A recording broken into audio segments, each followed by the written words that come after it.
All right, here we go. We are recording the interview of Army veteran James Owensby. This interview is being conducted by Jeremy Tack from the Wright State University's Veteran Voices Project. This interview is being recorded at Wright State University in the New Media Incubator. It is 3:15 p.m., November 17th, 2017. James, welcome. Thank you for doing this interview. Thank you.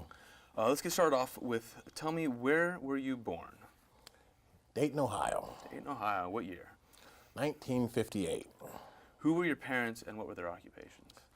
Mom and dad. Dad, James, also James Owensby. I'm a junior if I want to be, different middle names. And mom was adopted. And dad married her, and he made 9 of us. I'm the middle child, the middle of 9, and all the kids weighed a ton, except for me. So what I said around the house didn't matter to nothing. So. Did any of your family serve in the military? No, I don't think so. I think I was the first soldier in my family. That's why I went with tradition in the Army. So you joined the Army. Tell me what you did before you joined the Army. Well, I worked like 4 years at General Motors, and before that, I had a national letter of intent for a Wright scholarship to Ohio State. They wanted me, and I tore my hamstring. So Dad felt sorry for me, and he had 25 years at General Motors. So he got me on there, and I worked there for like 4 years. And about the same time of the gas shortage, and a lot of us got laid off. So my general foreman told me that if I joined the military, that my time at General Motors would still keep going on. They had a military leave program. So I did that, and I was reluctant to do so because America was being held hostage by Iran at the time, and but after a while, after I thought about it, I consulted with the local Army recruiting officer, my family, friends, and loved ones, my significant other, and other fellow veterans whom had served. So I came to the conclusion that the benefits from joining the U.S. Armed Forces were by far greater than the consequences of even risking my life. Yeah. So what did your family think about you joining the Army? They really didn't know at first. They found out after I left. Oh. Yeah, I wanted to surprise them. I didn't want, I talked to some of them about it, but when I actually left, no one knew. Next thing they know, I was in Fort Jackson, South Carolina, doing push-ups. You just send them a letter and let them know? Yeah. Oh. How old were you at the time when you joined the Army? 22. So tell me about boot camp. What was that like? At first I was afraid because this guy kept hollering at me. He's like, "Put that bag up! You're gonna carry that bag, boy!" I'm like, whoa!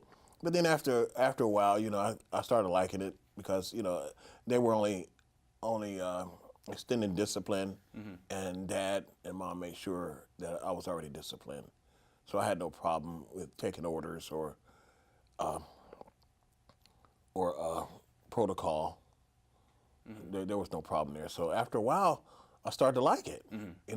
We do push-ups all the time. We have PT in the mornings, and then when we wait in the chow line, they have these push-up bars, and a lot of us cocky guys, we step out of line and knock out about 20 while we're still waiting on our meal, And then after a while, I got into a contest and competition, and we started liking it. And next thing you know, we look in the mirror, and I've got these biceps and everything, and we had a lot of fun. I met a lot of guys there, and we were like family, and it kind of tripped me out because we were like family. I was starting to bond.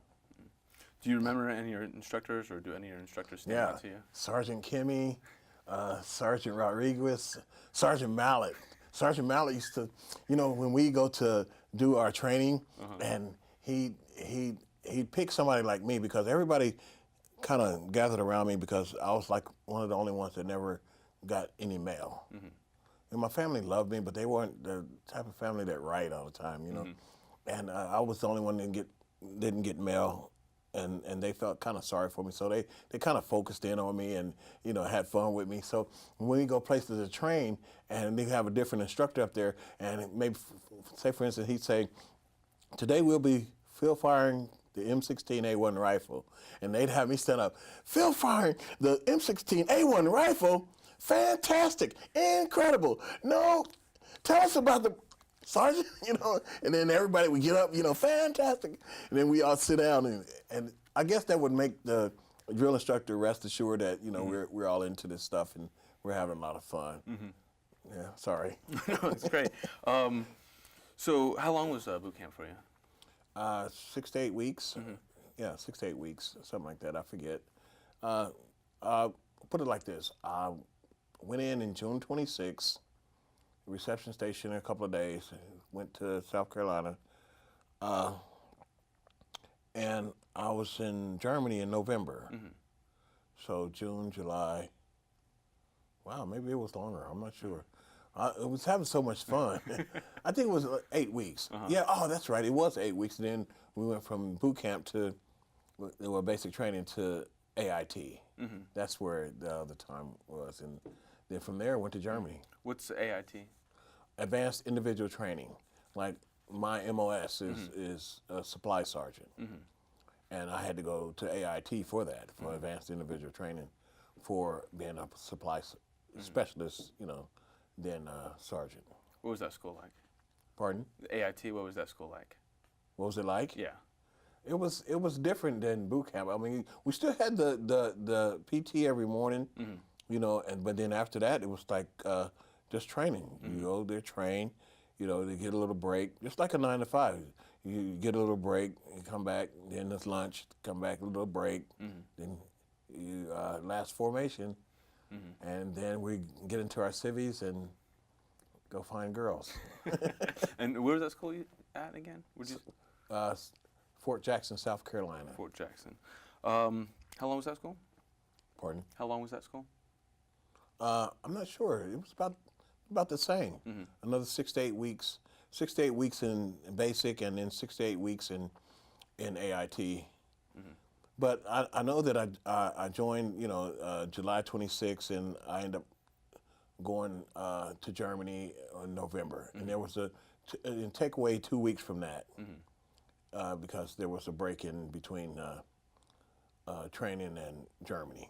Did you get a chance to go home, visit your family? No, we thought it was kind of far, from Ohio to South Carolina, and there was guys that they lived in North Carolina, so I went home with them. So it was a shorter distance, saved some cash. My family knew I loved them, so. Tell me about Germany. What was that like? I love Germany. I love Germany because, I love the language, It's like, sprechen Sie bitte langsam, gut gelernt genießen, kann ich Dollar zahlen bitte, And, and there was one time where we went to the club and I asked the guy, I just got to Germany, and I said, how do you ask her to dance, in German? He said, no, they speak English. They have to, it's required. I said, no, I want to ask her in German so I can impress her. He said, okay. You go over there and you say, schlafen mit mir. I said, okay. I said, entschuldigen Sie bitte, schlafen mit mir? She goes, pow, she smacks me. I'm like, okay. Danke schön. And I walked away and I went back and then he told me what he told me, what I said, which was sleep with me. So, edit. So what was your job in Germany? 76 Yankee, it's supply sergeant / armorer. So I was the lowest ranking over there. So usually the lowest ranking gets the arms room. But it's like my office is just full of weapons, I'm saying, all around the walls, just M16s, and I get to play with the 45 and I get to disassemble it and try to put it back together in record-breaking time, It's got fun after a while. When I first started, it was kind of difficult, but then after I got used to it, it was, it started to become fun. How long were you in Germany? 18 months. Did you deploy anywhere from Germany? Did you deploy from Germany? Yeah. Well, back then we called it PCS, but then from there to Georgia. Yeah, 18 months in Germany, 18 months in Georgia. Okay. Let's go back to Germany. Did you keep in contact with friends and family? Yeah, well, you try to see when you're overseas. There's a certain way you have to write letters and use the phone. You know, sometimes it's just these little. I don't know what they were called, but if you speak to somebody from home, every time you stop speaking, you had to say over, and they had to do the same thing. You know, and I didn't want to be talking to my mom or somebody over, and she goes over. You know, when I say it, it's pretty cool. When she says it, like I don't want to hear mom say over. So, did you do any like fun trips or anything like that? See, Yeah, we went to some. They called them ITT trips. You know, where you could go to Rome, London, Switzerland, or Paris. For like $32. So we took advantage of a couple of them. Me and a couple of guys, and then we did a lot of stuff over there. do you have any specific stories from those times? Huh? Do you have any specific stories from those times? Well, I'm not sure if I could tell one because I don't know if it was. Well, I don't know. The mark rate was the mark to the dollar. The German it was 4-1 then. So a couple of guys we got together and we bought a Mercedes, and we paid for the change the specs because their glass is not like our glass. Change the specs and the tax and the shipping, and then we get back over in America and then we sell it. And we did that, and then there was a place for lonely guys, and I think I had an allotment coming out of my check going straight to the red light district. It's where, what the red light district is, and it was an allotment coming out of my check going straight there, because I was in the arms room, I couldn't get off post, so when it was time to get off post, I went straight there, Yeah, yes. Anyway. Did you make any good friends over there? Oh, yeah. Yeah, Debbie. Debbie, she was like in the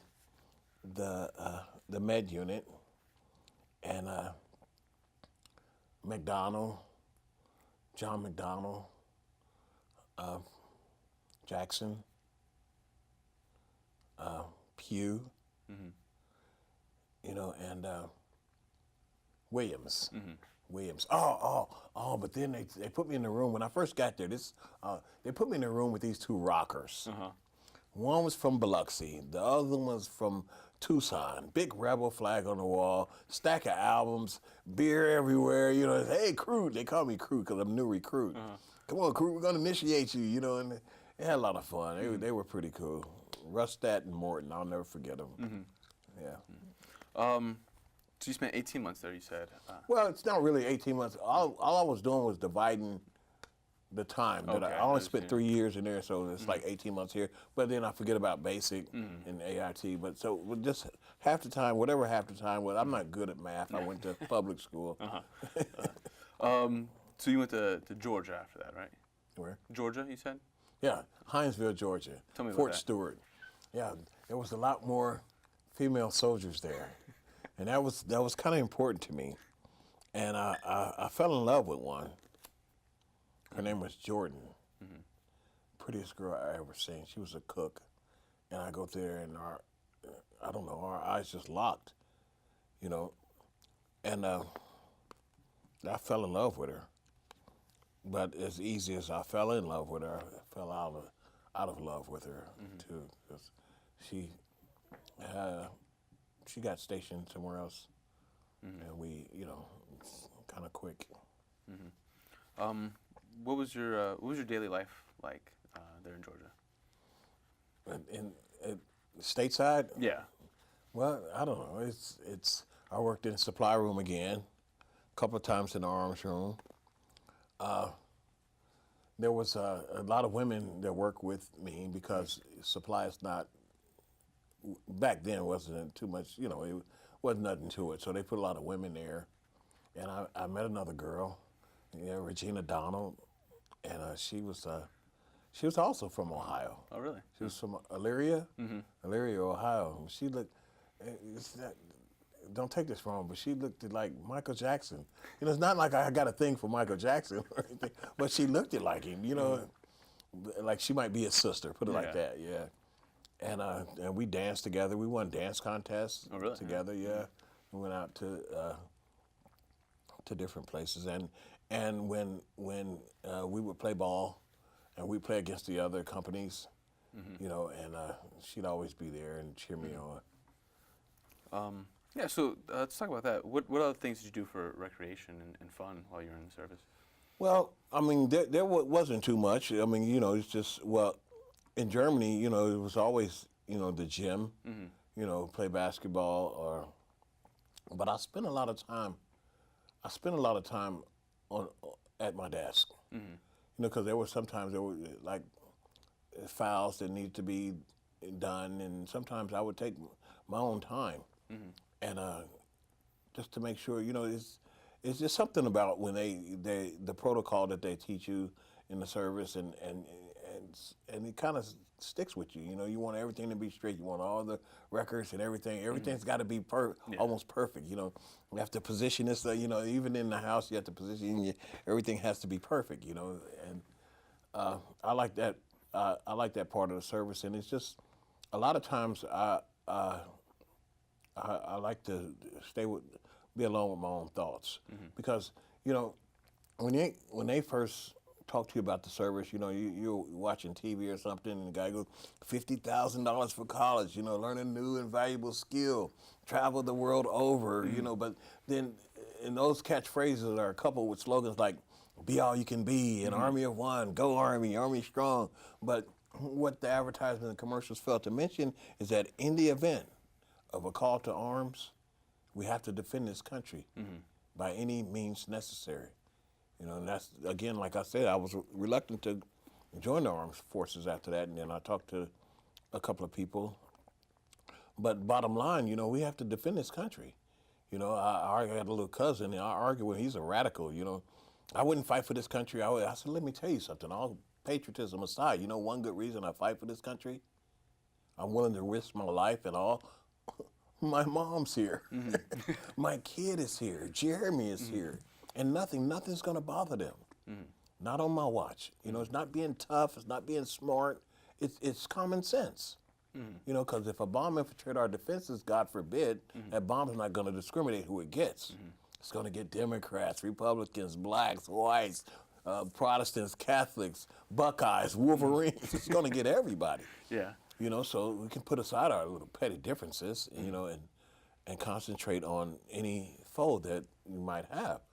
I mean, it's common sense. You know, I'm not really waving the flag or anything, but you know, I can't see it. I can't see just sitting there.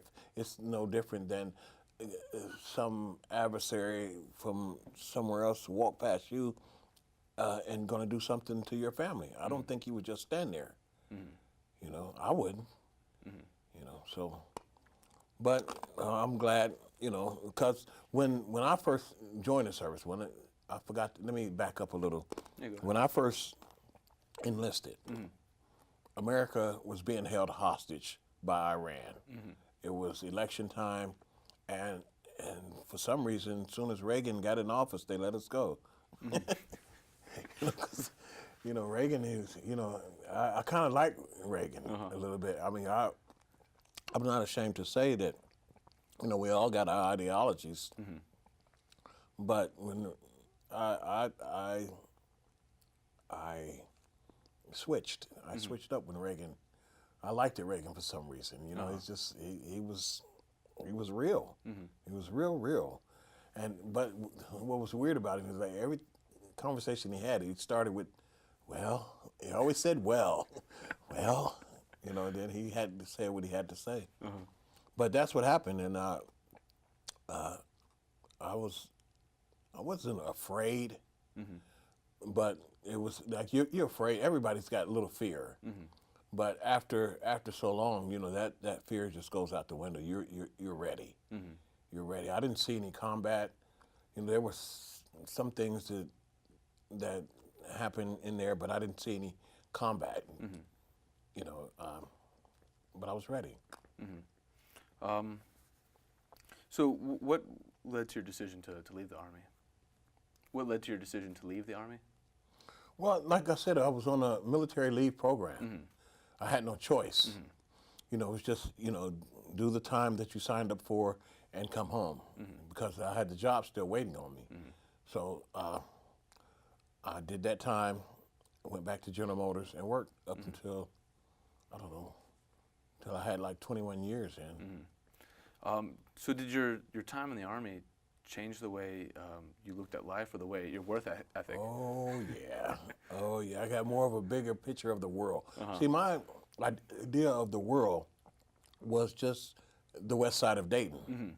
That was the whole world to me. And when I went a little bit too far, like maybe a couple of blocks too far, you know, it was like uncharted territory, you know. So, and then that was my world. But then once you get into the military and you learn that it's not just about college and traveling the world over, and you understand that there's a lot of politics and diplomacy or lack of diplomacy, and that at any given moment, you know, the world could start fighting each other.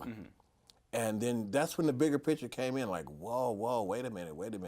It's a lot more to this. And then you start to learn about politics and you know, at each level, federal, state, and local. Then you start really learning about what the world is really about. You know, what life is really about. And then after a while, you know, it's you know, it I don't know, how can I say this? It gets kind of scary at first. It's kind of a fear there, but then after a while, you start thinking about it. You're like, okay, it is what it is. You know, you deal with it. You know, this is life. You know, what are you gonna do about it? What's the alternative? You know. Do you still keep in contact with any of your friends from the military? From where? From the military, from the Army. Do you keep in contact with anybody that you No, met there? but I would love to see them. I mean, cause I don't too much do social media, not just yet. You know, I'm saving it for. I mean, I can do it if I wanted to. You know, I'm kind of good at it, but I don't too much care for social media right now. I mean, just for business purposes and professional purposes, but all the I don't even know if Webster even have a name for it yet. You know, the bickering and stuff. I don't too much care for that. I don't want to hear it. You know, if I wanted to hear all that, I'll just turn on I don't know, soap operas or something. So you went back, you said to GM when you got out? Yeah. I went there and I got like 21 years in. I was expecting to retire 9 years or so, but Toyota and every other car maker in the world made a better and cheaper car. So it was either come back to school or sell marijuana. I didn't want to sell marijuana. I joke about it because you know, it's been in the news lately with trying to legalize. So, and here I am. And so what are you studying here? Biomolecular physiology. Wow. No. Communications. I just try to memorize big words and try to impress people and score chicks, but it doesn't work. They're like, you just know, fat brother. I'm like, hey, okay, you got me there. But yeah, communications. And it was by happenstance that I chose communication, even though communications is hot nowadays, you know, with social media and the internet. I just wanted to be a writer, you know, because my brother, he went to Ohio State and got his master's from Ohio State, and he was a writer. He was a good writer, you know. I lost him in '06. He spent like 30 years on dialysis, you know. But and when it came time to choose a major, you know, it just came out journalism. And nowadays, you know, journalism is the same as communications because of all the technology that's out. So here I am. So I'm writing and I'm learning and I'm communicating and it's fun. What do you want to write about?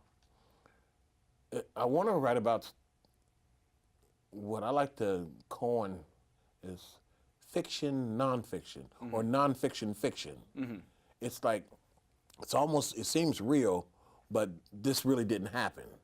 You know, it seems so real, but it didn't happen. You know, just to put stuff on people's minds. I want to put stuff on people's minds. Sometimes I really don't want them to know that it was me that wrote it. You know, because the stuff I like to try to put on people's minds is it brings the world together a little bit. You know, I've got a couple of manuscripts that I'm working on that hopefully somebody like Steven Spielberg will buy them. You know, and they're, you know, I look out for them. You know, one is called Strategic Genocide. You know, and don't be alarmed by the title. You know, it's actually a comedy. You know, there's The Devil's Funeral. You know, and Time Stood Still, and No Comment. You know, I can give you titles because anybody can get a title, but the context and the content, you know, it's different. You know, and there, you know, everybody's got a story. Everybody's got a story, and I'm just gonna make a bunch of them. You know, and maybe out of, I don't know, a bunch of them, one of them will sell good, you know, or maybe a few of them. Who knows? No, those sound like great ideas and great titles. So Yeah. hopefully you get a chance to read them someday. What's the future for James Owensby? Well, I don't know. I've been, you know, I'll be 60 years old my next birthday, and I'm in college now, and I'm surrounded by people that I'm 3 times their age. You know, tomorrow's their future. You know, for me, it's just another day. I got one last shot at this, so I've got to make it right. I've got to start implementing strategies before I graduate. You know, so that, you know, you never know. I mean, I probably live to be like, I don't know, 1,000 or so. I think, you know, I got this thing with the big guy. He said I could have 1,000 years, you know. But, I mean, you have to, you know, I found out in ethics, in one of my ethics classes and philosophy classes, that the moment that you really figure out or really come to realization that you're not going to be on this earth forever, that's when you really start living. You know, you start planning and living. But I got a lot of plans that I think they're going to surface. I'm gonna do pretty good. You know, I've got just a couple of job offers. You know, Bloomberg News in New York. You know, they didn't offer me the job because of my merit. They offered me the job because I was at a community college in Columbus, Columbus State Community College, and you know, when you graduate from a college, any 2-year, 4-year, you have to submit a success story, see if it's good enough for graduation. Where you went from rags to riches or whatever. How you know, and not only was my story good enough for graduation, Bloomberg News of New York picked it up, and they interviewed me from Columbus State, and the guy, he kind of felt sorry for me. He said, "Well, you get your bachelor's degree, you know, just, you know, we'll find something for you. Just come." You know, I had to go to New York for like 3 weeks, and then come back here and be stationed here. You know, just online, proofreading. You know, assistant to the assistant editor. Just something that, you know, because they just, you know, they really felt sorry for me. They didn't, you know. So let's talk about college real quick. What's it like being in college? Well, the one thing that I dislike about it, I think I'll start there first. Okay. One thing I dislike, at my age, I'll be 60 years old. One thing I dislike about college is every day I'm constantly surrounded by beautiful young women. I really hate that, you know. But, you know, I keep it all in perspective. You know, I'm like 3 times their age. And I look at them sometimes and they really make me wish I had daughters. You know, I don't have a daughter. I got a son. I don't get to see him that much, but, you know, I got a son, but I never had a daughter. If I had a daughter, I would pray and hope that she'd be in college somewhere, you know, but if I did have a daughter, if she was like 12, I would love to teach her how to throw a split finger fastball better than any boy, and at the same time simultaneously maintaining her femininity, you know, but yeah. Is there things that you can learn from the students here that are younger, and is there something that you can teach the students? Yeah. I mean, one thing is, Charles F. Kettering, if you remember Charles F. Kettering, the guy, he said in one of his quotes, the world hates change, yet it's the only thing that brings progress. You know, and the students are teaching me that, you know, you have to accept change. You know, you can't wear bell bottoms and turtlenecks forever. You know, you can't listen to those ZZ Top and Journey forever. You know, there's some new people out there. You know, and it things have to change. I mean, there's some things that never in life really supposed to change, like norms, mores, values. You know, that stuff never is supposed to change. You know, we're civilized people. You know, we're supposed to be. We're civilized people, so that stuff never is supposed to change. But you know, they teach me that things change. You know, you have to be open to change. You know, and they teach me a lot about. I'm not as computer savvy as I should be. You know, I can get by, but I'm not as computer savvy, and they show me little stuff because they're born into it. You know, I had to adapt. I had to change. But they're born into it, and so it's second nature to them. And I like applaud them. I look at them and I say, wow, you know, because when you look at the younger people, and there's a few, there's some, a lot that are optimistic, and they're doing the right things. They're going to school and they're working and they're doing this, and you know, it lets you know that there is hope for the future. You know, the young people get a bad rap. You know, at least about 80% of the young people, the millennials they're not on that other stuff. They're not really into all the stuff that the media puts out there. You know, they're decent kids. You know, but the other stuff gets so much media coverage. You know, and that the whole world looks at that and says, "Oh, we're going to hell." You know, with all everything's about sex and violence. You know, it's like it's something new. You know, sex is nothing new. You know, we got almost 500 million people in this country. We know sex. You know, violence is nothing new. We won a lot of wars. You know, we never started any, but we won a lot. You know, so we know violence. You know, it's nothing new. So, but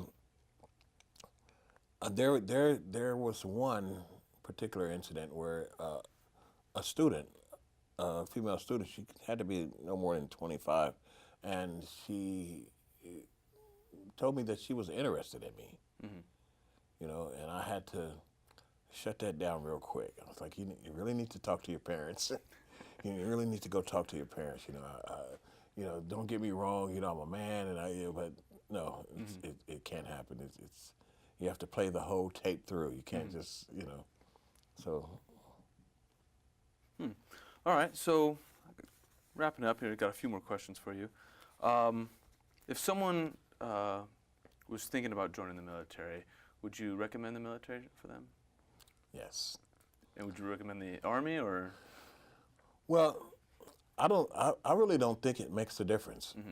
I don't. As long as you're serving, whatever you're good at. Fortunately, I was one of the best at what I did. And you know, but I think if at all possible, you know, most men should join the Army. I mean, you know, it's it should be like a tradition. It's, you know, and it used to be a tradition. The oldest son would take over the business, and the second son would always go to the military. No matter how much money you have, no matter how much money your parents have, it didn't make a difference. It had to happen. You know, I don't know. I mean, even before the military, you know, I felt this way. I mean, you know, sometimes you have to be yourself or just burst. You can't, you know.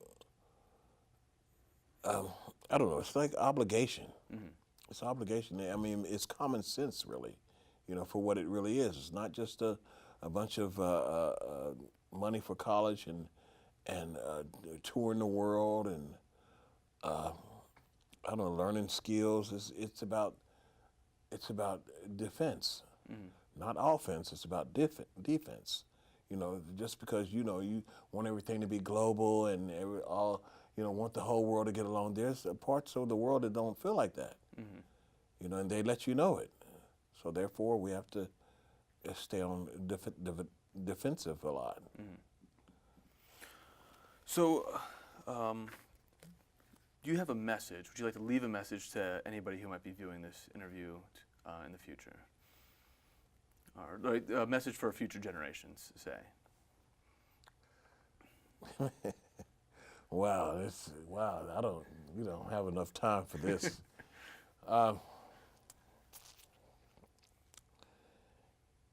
You can't go through life in fear. You just can't. Even if you tried, it won't work. Because the more afraid that you are, the harder they'll pound.